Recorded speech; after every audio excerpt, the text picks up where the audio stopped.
Baik,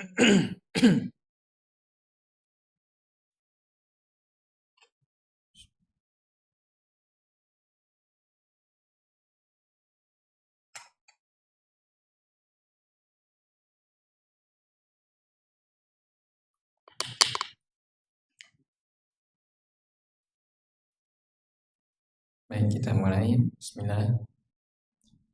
Assalamualaikum warahmatullahi wabarakatuh.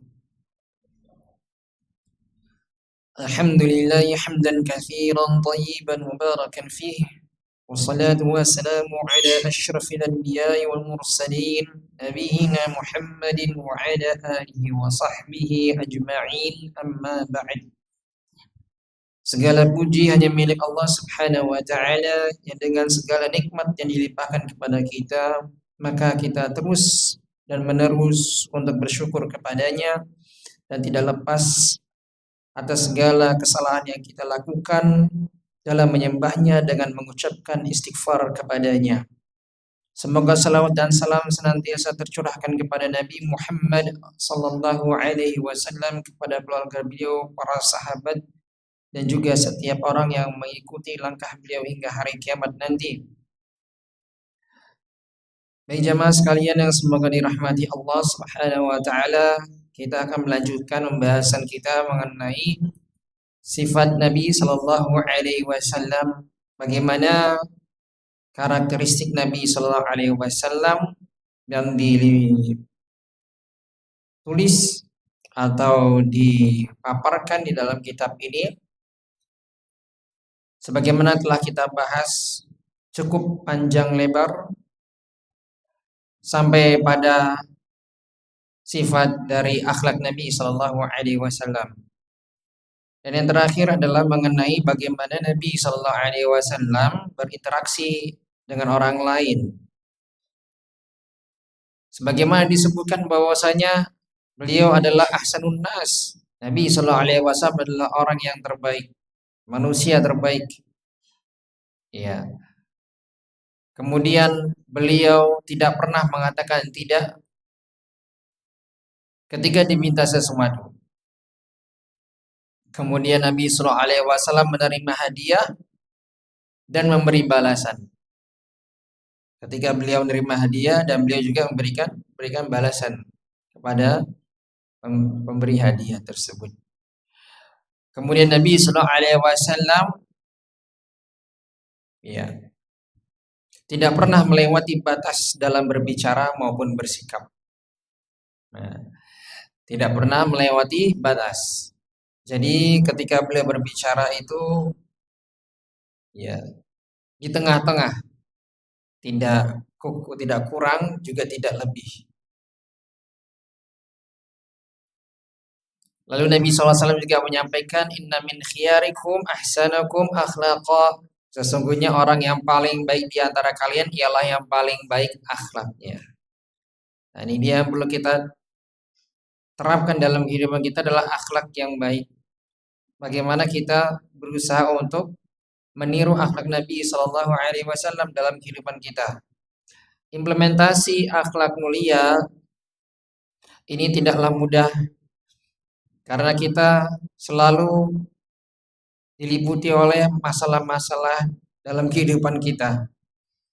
Ada kalanya dengan masalah itu membuat kita banyak beban pikiran, sehingga ketika kita berinteraksi dengan orang lain, yang muncul adalah emosi yang seharusnya itu tidak muncul di hadapan orang lain. Namun karena mudah tertrigger, mudah menjadi orang yang sensitif, terlampau sensitif, sehingga ketika mendengar kata-kata pemantik,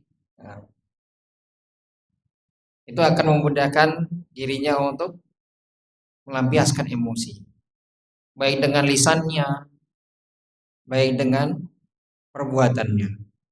Nah, ini harus kita jaga dengan baik. Terlebih ketika kita mau berdakwah. Bagaimana mungkin seorang berdakwah namun lisannya itu kotor, lisannya itu tidak dijaga? Bagaimana seorang bisa berdakwah tapi sikapnya itu melampaui batas?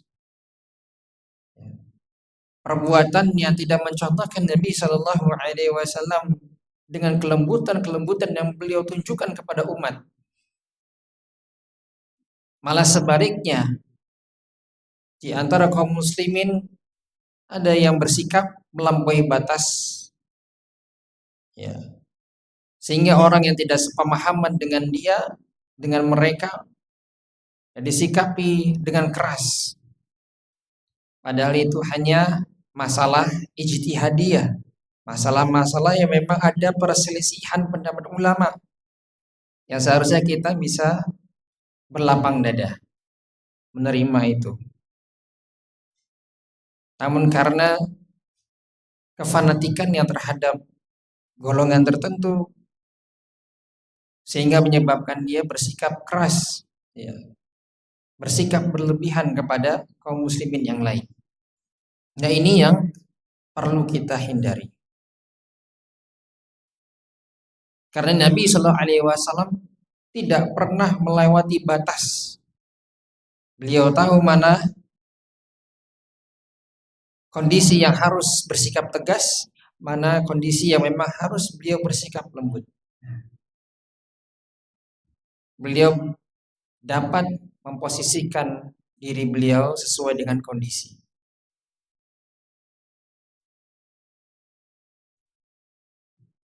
Kemudian Nabi Shallallahu Alaihi Wasallam tidak pernah memukul siapapun dengan tangannya.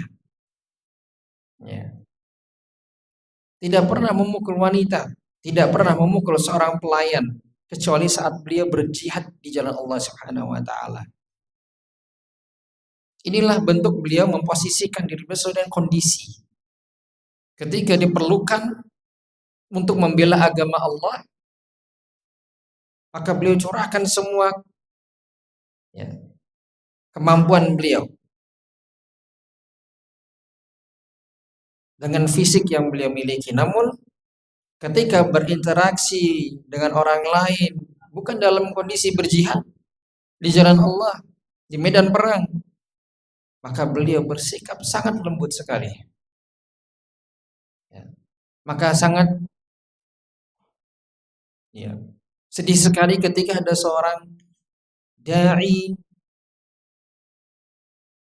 yang hendak berdakwah tapi melalui sikap dengan memukul orang,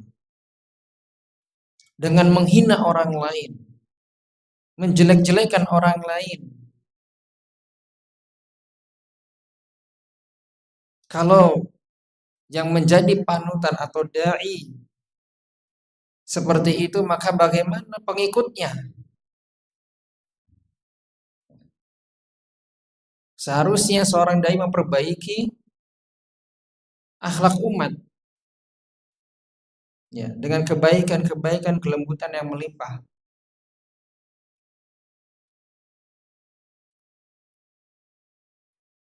Sehingga mereka merasakan bagaimana yang dilakukan oleh Nabi Sallallahu Alaihi Wasallam semasa beliau hidup.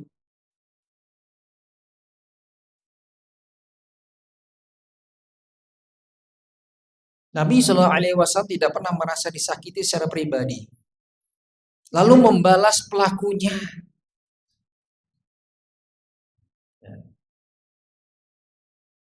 Mungkin seorang itu bisa saja dia membalas,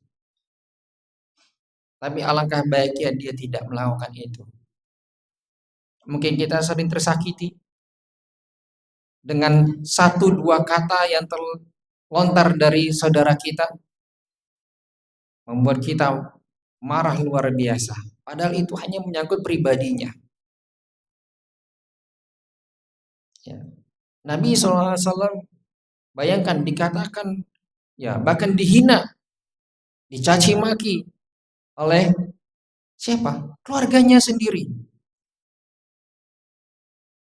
Ketika beliau baru saja diangkat menjadi seorang nabi, seorang rasul, dari kalangan, ya, warganya sendiri yang ada di Mekah, dari keluarganya serangan bertubi-tubi, hinaan, cacian, tapi Nabi SAW tidak membalas. Inilah akhlak yang harus kita tunjukkan kepada umat. Ya. Kalau secara serangan itu adalah pribadi, hendaklah kita bersabar.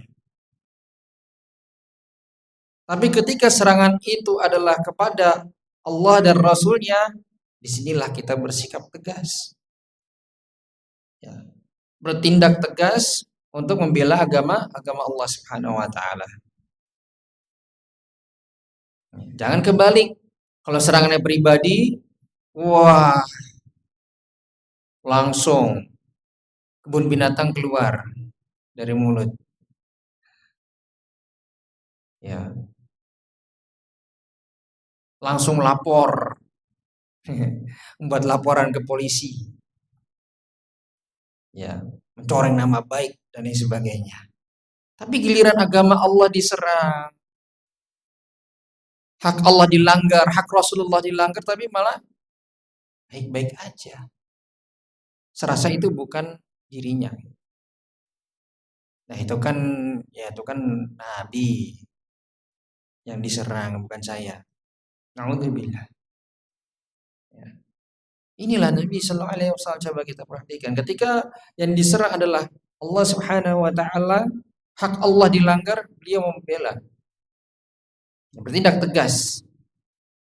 Nabi SAW tidak pernah balas dendam untuk kepentingan dirinya, kecuali jika ada hak Allah yang dilanggar.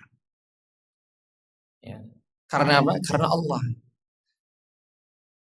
Jadi kita bisa mengatur emosi kita, kapan kita bersikap tegas, ya, kapan kita bersikap lembut.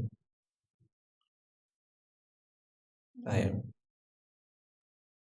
Tapi kita sebagai hamba Allah itu terkadang memang lebih senang membalas daripada berpaling gitu ya. Lebih senang membalas. Ketika sudah dihina, dicaci, balas. Balasnya di mana serangannya? Sosial media. Wah. Serangannya, senjatanya adalah jari jemarinya ini nih, mengetik. Serangan bertubi-tubi di sosial media. Ya. Dan lupa kalau setiap yang kita lakukan itu ada hisabnya. Akan dihisab di hari kiamat nanti. Sosial media kita itu juga akan dihisab. Apa yang kita lakukan di sana. Ya. Jangan sampai menganggap itu akan sirnah menjadi debu. Namun yakinilah semua itu akan ada hisabnya. Baik. Kemudian kita lanjutkan bagaimana Nabi Shallallahu Alaihi Wasallam bersikap dengan orang lain. Wa ma khuyyira sallallahu alaihi wasallam baina amrayn illa akhadha aisaruhuma ma lam yakun isma fa in kana isman kana 'abdan nas minhu. Katakan bahwasanya Nabi Shallallahu Alaihi Wasallam ketika ada pilihan antara dua hal, dua perkara, ya, beliau dihadapkan dengan dua perkara, maka beliau akan mengambil hal yang paling ringan dari keduanya. Jika beliau dihadapkan dengan dua hal dan harus memilih, maka beliau pilih yang paling ringan.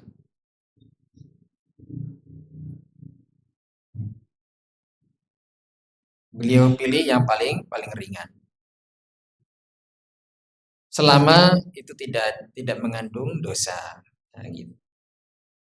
Maka tentu kalau itu mengandung dosa, beliau akan menjadi orang yang paling jauh dari melakukan itu. Buktinya sebagaimana dalam hadis, dan mungkin kita juga sudah mengetahui semua. Suatu ketika di Masjid Nabi Sallallahu Alaihi Wasallam datang seorang Arabi, seorang Badui di masa itu yang hidupnya di pedalaman, ya, di lembah-lembah yang mungkin jauh dari pemukiman, sehingga kalau mereka hidup itu ya serampangan gitu. Ya. Ketika masuk Masjid Nabi SAW, orang Badui ini, ya namanya tadi, hidupnya dia di padang pasir begitu, kurang ada etikanya, sehingga ketika datang ke masjid dikiranya sama aja seperti padang pasir lainnya. Kebeletlah untuk BAK. Akhirnya BAK di Masjid Nabi Shallallahu Alaihi Wasallam. Ya. Faqama ilaihi ba'dul qaum. Kemudian ketika itu ada sahabat, ada Rasulullah di situ. Ada para sahabat juga sedang di situ. Melihat kejadian itu, orang Badui masuk, set, lalu ke pojok, buang air kecil di situ. Sahabat melihat itu, oh, sudah mulai geram. Ini masjid Nabi Shallallahu Alaihi Wasallam, masjid ini tempat ibadah. Ya. Tapi apa yang dilakukan malah orang tersebut ingin BAK di situ. Faklah Rasulullah SAW, sahabat sudah mulai geram dan sudah mulai bersiap-siap untuk berdiri, bangkit nih, mau cegah orang tersebut. Ya, mau cegah orang itu. Rasulullah SAW apa yang dilakukan sama beliau? Apa yang beliau lakukan? Seret dia keluar. Ngomel-ngomel, maki-maki orang itu. Gua tahu etika, akhlakmu nol, bahkan minus. Apakah begitu Nabi SAW? Beliau mengatakan, da'uhu wala tuzrimu. Nabi SAW udah tinggal. Nabi SAW mengatakan udah biarin aja. Jangan dipotong tuh dia lagi BAK. Jangan dihentikan dia lagi BAK. Coba bayangin. Salah. Mungkin kalau kita kayak gitu kaget gitu. Coba bayangkan ada anak kecil masuk ke masjid ini, terus buka celana, pipis di sini. Bukan ngompol ya, sengaja pipis di sini. Coba bapak bayangkan. Dijewer lah, ditarik lah. Ya, ngomel-ngomel lah gitu. Tapi Nabi SAW nggak gitu. Ya. Bagaimana kelembutan beliau terhadap orang yang tidak tahu, belum mengerti, namanya orang Badui. Nah, Nabi SAW dibiarkan. Sahabat yang sudah marah, tenang, Anda biarkan saja. Ya, jangan diganggu sampai selesai, sampai hajatnya selesai itu. Sudah selesai, orang Badui ini sudah tenang. Ya, ya orang Badui juga kaget melihat sahabat udah marah, udah mukanya udah seperti itu. Ya. Falamma faragha da'a bidalwi min ma fasabbahu alaihi. Kemudian setelah itu apa Nabi SAW lakukan? Minta ambilin ember si baskom begitu, si air, udah tinggal dituangin di situ. Ingat masa itu adalah masa bukan karpet. Masjidnya tapi tanah. Habis di situ tinggal disiram, selesai permasalahan. Bersih dari najis, selesai. Luar biasa ya kecerdasan Nabi Sallallahu Alaihi Wasallam itu. Menyelesaikan masalah itu dengan mudah.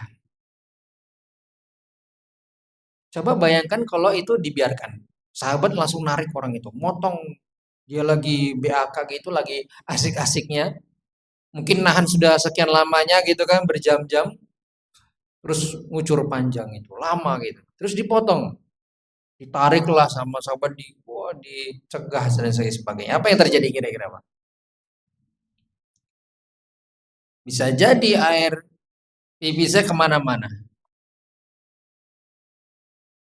Dia nggak suka orang itu, kemudian bisa kemana-mana. Bisa ke pakaian para sahabat, bisa kena lantai yang sana-sana, bagian masjid, bagian sana, depan, belakang, semuanya. Ya. Kemudian juga bisa menyebabkan dia tidak suka dengan Islam. Karena dia lagi buang hajat, nggak tahu apa-apa, nggak tahu kalau ada etika bahwa saya nggak boleh buang air di masjid. Ya. Terus dicegah dengan begitu kasarnya, apa yang terjadi? Jauh dari Islam. Ya. dengan solusi yang dilakukan oleh Nabi Sallallahu Alaihi Wasallam, dibiarkan sampai lega, tinggal disiram, selesai. Sikap lembut Nabi Sallallahu Alaihi Wasallam. Setelah itu baduinya dipanggil, kira-kira diomelin nggak? Nggak, tetap nggak diomelin tuh Nabi Sallallahu Alaihi Wasallam, dinasehatin tuh dengan lembut. Ini tuh masjid, tempat ibadah.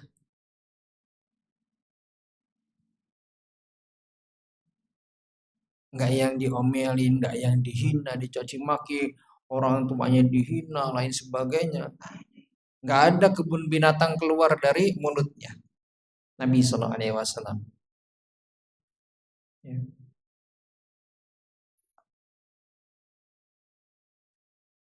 Luar biasa. Inilah yang perlu kita terapkan dalam kehidupan kita. Tapi memang kadang kita itu terbawa, mudah emosi.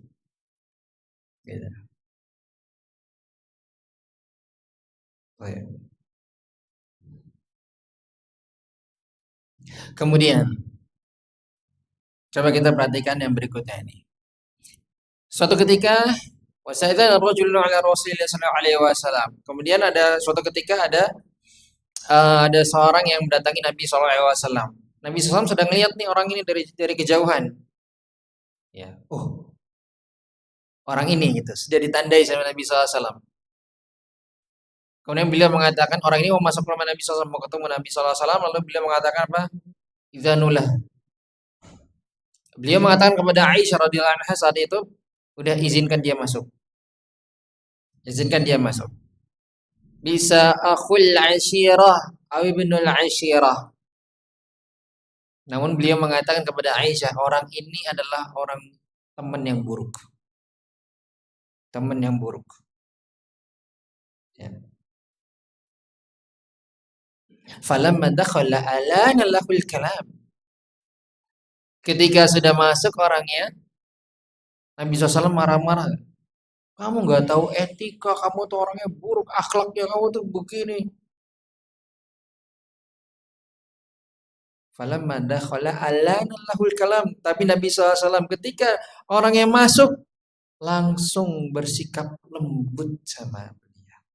Bersikap lembut dengan orang itu. Ucapannya lembut kepada orang tersebut. Sampai sampai Aisyah bertanya kepada Rasulullah, bingung. Ya Rasulullah, qult alladhi qult, thumma alanta lahul kalam. Kata Aisyah radhiyallahu anha, ya, wahai Rasulullah, engkau tadi bilang katanya orang ini buruk gitu. Seperti yang engkau tadi katakan. Tapi ketika orang itu datang malah kok ucapannya lembut sekali. Disikapi yang berbeda. Ya. Kalau kemudian beliau mengatakan, Aisyah, wahai Aisyah, inna syarrun nas man tarakahun nas. Sungguhnya orang yang paling buruk adalah di mana manusia itu meninggalkannya. Jadi dari sini Nabi Shallallahu Alaihi Wasallam memberikan kita pelajaran penting. Ya, bersikaplah lembut kepada siapapun. Kalau sama orang fasik saja, orang yang sering melakukan kemaksiatan saja, Nabi Shallallahu Alaihi Wasallam bersikap lembut, bertutur kata yang baik, apalagi sama orang yang saleh, ya, kan gitu. Sama orang yang pelaku maksiat saja Nabi SAW bersikap lembut seperti itu. Apalagi sama orang yang baik, orang yang taat. Ya. Dan hal ini diperbolehkan dalam Islam. Inilah bentuk ajaran Nabi Shallallahu Alaihi Wasallam. Para ulama menyimpulkan ini dinamakan namanya dalam istilah Islam yaitu al-mudarah. Al-mudarah, sikap lembut kepada orang lain supaya dia tidak lari dari kita sehingga dia bisa menerima nasihat kita nantinya. Gitu. Maka dari itu kalau kita tarik contoh yang lain, ketika ada seorang yang dia pelaku maksiat, yang sering minum-minum mungkin begitu, kita nggak apa-apa bersikap lembut kepada dia. Nyapa, senyum, ya. Berbuat baik. Ada kegiatan sosial apa yang mubah, ikut bareng nggak masalah. Orang yang mungkin kesannya kayak preman gitu, sering minum, dikenal sering minum-minum, ya. Sering malakin orang, tapi dia ketika sosial dia ikut. Gak apa-apa, kita senyum sama dia, kita berbuat baik sama dia. Dengan tujuan apa? Tujuan agar dia tidak lari dan bisa menerima dakwah kita. Bisa menerima nasihat-nasihat kita di kemudian hari. Itu tujuannya. Ya. Nah, ini diperbolehkan dalam Islam. Ini dinamakan dengan al-badlud dunya li salihid dunya awiddin.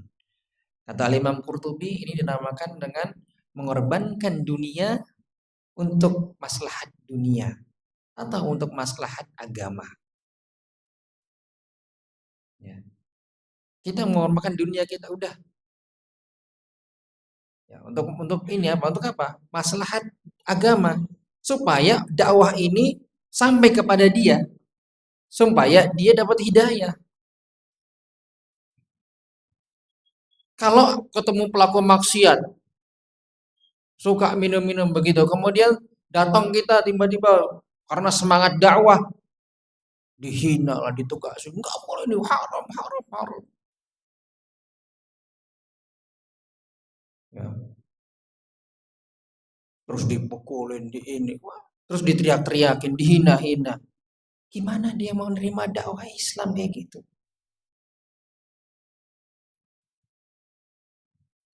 Gimana dia bisa merasa nyaman dalam Islam? Kalau ternyata kelakuan dari orang Muslim sendiri sebagainya demikian, gitu.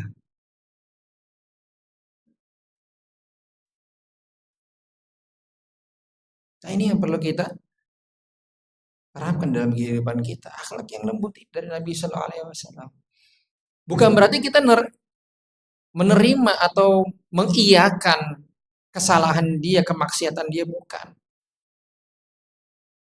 Kita benci dengan kemaksiatan yang dia lakukan. Tapi ada proses, ada cara mendekati orang tersebut. Ketika disikapi tegas, gimana dia mau nerima?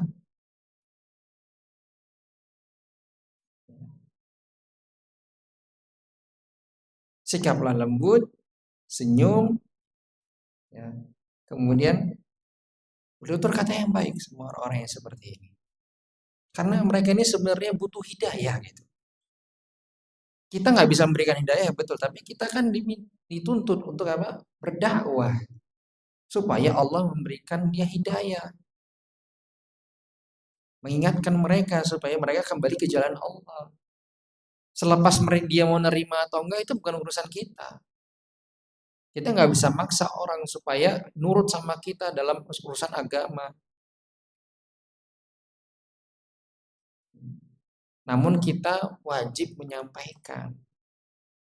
Untuk sampai bisa menyampaikan dan diterima, butuh proses, butuh cara yang terbaik. Inilah yang dilakukan Nabi SAW. Bersikap lembut terhadap orang yang menjadi orang yang fasik atau orang yang pelaku maksiat terang-terangan. Demikian.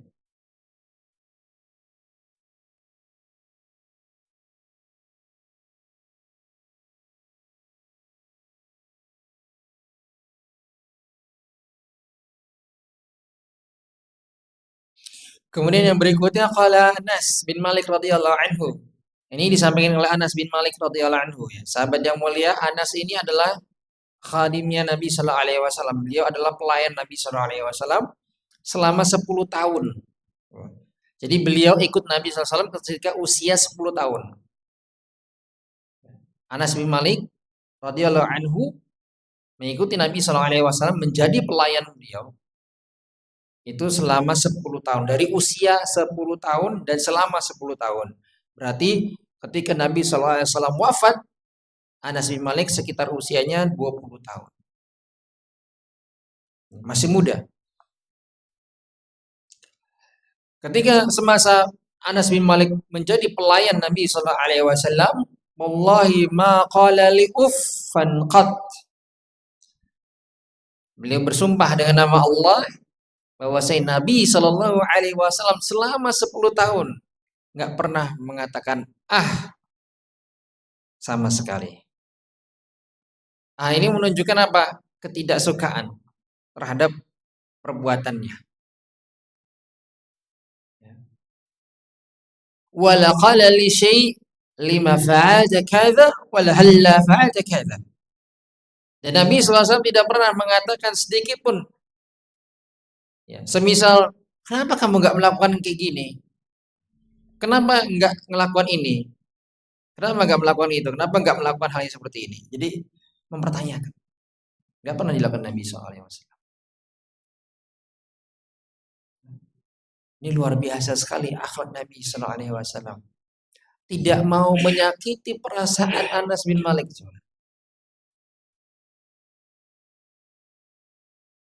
Selama itu urusan pribadi, beliau bisa toleransi. Tapi giliran urusannya adalah hak Allah dilanggar, beliau tegas. Tapi kalau urusan pribadi, urusan rumah, beliau legowo sekali Nabi SAW. Kalau kita kan nggak zaman sekarang, kita hire ART meskipun nggak sama, tapi kita hire ART sudah kita gaji ya kan ngelakuin ini. Nggak sesuai dengan kita, kenapa nggak gini? Kok nggak gini sih? Ya. Terus kita nggak akan bilang sama dia, kan sudah saya bayar Anda.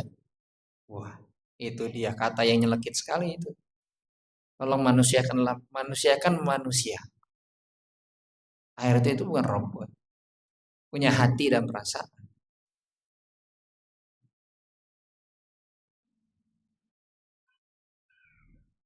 Jadi kalau disikapi demikian, bagaimana coba? Sakit hati. Nabi SAW tidak melakukan itu. Khawatir akan menyakiti perasaan Anas bin Malik. Coba bayang 10 tahun lamanya. Gak sehari, sebulan, 2 bulan. Mungkin kalau kita solusi yang punya ART itu udah ngeliat kayak gini, aduh udahlah putus kerja aja kontraknya sebulan depan gitu. Itu masih mending gitu ya. Daripada dia ngomentar. Yang lama-lama malah menyakiti perasaannya. Tapi Nabi SAW ya, luar biasa. 10 tahun bisa sampai seperti itu ya. Itulah sampai mengena ke Anas bin Malik radhiyallahu anhu. Sampai mengena. Ya. Berbekas di hati Anas bin Malik. Makanya begitu sedih sekali Anas bin Malik ketika Rasulullah SAW wafat. Hari yang paling gelap. Hari yang paling sedih. Ketika ditinggal oleh Nabi SAW. Sampai seperti itu Anas bin Malik. Ditanamkan rasa cinta kepada Nabi SAW sejak kecil.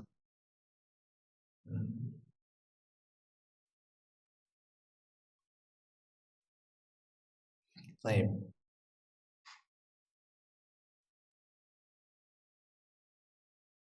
Kemudian berlanjut ke kisah yang berikutnya. Qala Amr bin Al-As radhiyallahu anhu. Ini dari sahabat yang mulia Amr bin Al-As. Ya. Semoga Allah meridhoinya. Ketika itu Nabi sallallahu alaihi wasallam yuqbilu bi wajhihi wa hadithihi ala asyarid qaum yata'allafuhum bidzalik. Nabi sallallahu alaihi wasallam dahulu itu kalau berbicara sering menghadap ke orang, ya, menghadap ke orang yang paling buruk yang ada.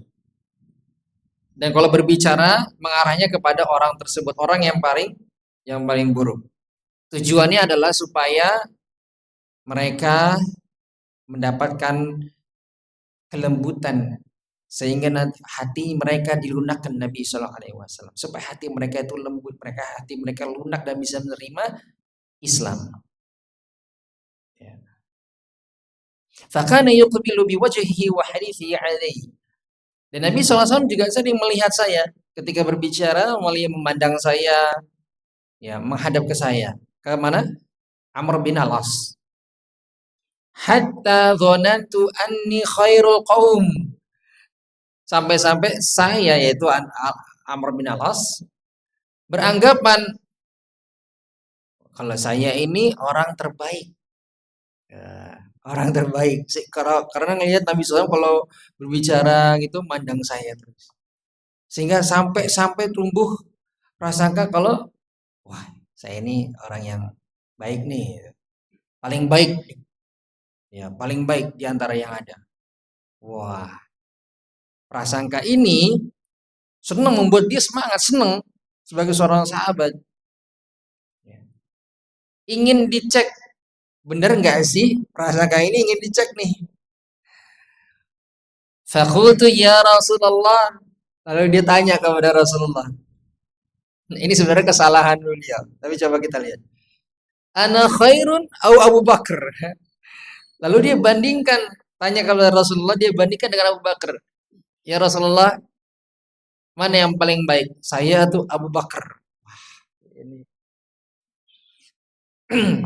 Lalu apa yang dijawab Nabi SAW? Ya Abu Bakar. Itu udah jelas gitu. Abu Bakar. Fakultu tanya lagi, ya Rasulullah, ana khairan au Umar. Waduh, pertanyaan yang berikutnya lebih berat, nggak kalah beratnya. Mana yang paling baik? Saya atau Umar bin Khattab? Nah, itu. Pengen konfirmasi banget nih, kalau bener gak sih perasaan saya itu kalau saya itu orang yang terbaik? Kata Nabi SAW, Umar bin Khattab radhiyallahu anhu. Jadi setelah Abu Bakar, Umar. Kemudian fakultu tanya lagi, nggak selesai. Ya Rasulullah, ana khairan au Utsman.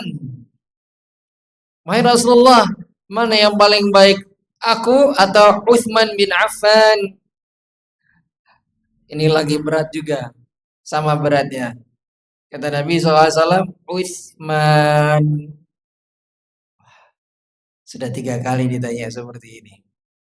Falamma sa'altu Rasulullah sallallahu alaihi wasallam fasadaqani. Fala wadidtu anni lam akun sa'altu. Maka ketika aku bertanya kepada Rasulullah sallallahu alaihi wasallam berikutnya, beliau berpaling. Beliau nggak mau nengok, nggak mau melihat. Saat itulah dia baru tersadar nih. Sahabat yang mulia tersadar, aduh seandainya aja tadi saya nggak ngomong, nggak nanya itu. Seandainya aja tadi saya tidak bertanya seperti itu. Nabi SAW di sini mencerminkan sikap lembut beliau, Nabi SAW. Ditanya jujur betul, beliau nggak mungkin berbohong. Hanya ingin menyenangkan hati Amr bin Al-As, kemudian, oh kamu yang baik, kamu yang baik. Enggak. Tapi beliau jawab dengan jujur. Tapi ketika itu berlebihan, sudah melampaui batas, beliau stop. Dengan cara apa? Beliau berpaling. Udah. Ini bukti kalau Nabi SAW tidak ingin menyakiti perasaannya Amr bin Al-As. Ya. Biarkan Amr bin Al-As dengan prasangka yang dia miliki. Seandainya dia tidak bertanya, maka dia akan tetap merasa luar biasa karena dia menganggap dia paling baik. Nabi SAW tidak ingin melukai hatinya. Luar biasa Nabi SAW. Kita mungkin nggak sampai sedalam itu ya. Kita mungkin nggak sampai sedalam itu. Tapi itulah Nabi SAW. Terkadang dari seorang murid, kayak misalkan kalau kita tarik tuh ke lingkungan sekolah dasar aja gitu. Itu ada mungkin di kelas atas, itu ada beberapa murid yang mungkin modelnya seperti ini. Kita akan jumpai sebagai seorang guru mungkin ya pernah menjumpai ini. Ada murid yang modelnya seperti Amr bin As. Ya. Karena gurunya mungkin sering senyum sama dia, sering memuji dia, sering ini, sehingga dia beranggapan, wah saya ini yang paling disukai sama guru saya. Saya ini yang paling saya paling nilainya juga paling bagus gitu. Tanya ke gurunya gitu. Dengan pertanyaan sama. Mungkin tapi agak sedikit beda, nggak sama persisnya. Bisa jadi nanti muridnya bertanya, nih Pak siapa nih murid yang paling favorit? Wah, itu udah berat pertanyaannya. Murid favorit Bapak siapa? Wah, itu dia. Ini. Ini berbeda ya. Ini konteksnya ini anak kecil ya. Masih anak seusia SD. Sampai salah kata ini bisa menyakiti juga. Ada yang Anda mendapati seperti itu. Ya. Dan tinggal bagaimana gurunya menyikapinya dengan baik. Nah, Masya Allah. Dan inilah yang dilakukan oleh Nabi Sallallahu Alaihi Wasallam ketika pertanyaan itu muncul. Baik. Inilah dari bagaimana kita bisa lihat gambaran secara global bagaimana Nabi Sallallahu Alaihi Wasallam ya berinteraksi dengan orang lain. Baik. Alhamdulillah. Dan yang berikutnya adalah mengenai hijamah. Yang berikutnya mengenai bagaimana Nabi SAW berbekam. Nah, Nabi SAW berbekam, betul. Nah, inilah bekam atau hijamah itu adalah salah satu cara pengobatan. Yang dimana dengan cara mengeluarkan darah yang rusak dari tubuh. Ya. Jadi salah satu cara pengobatan dengan mengeluarkan darah yang rusak dari tubuh. Nah, ini adalah hijamah. Insya Allah kita akan lanjutkan mengenai bekam ini, bekam Nabi Sallallahu Alaihi Wasallam di pertemuan yang berikutnya. Allah alam bisawab. Naktafi bihadzal qadar.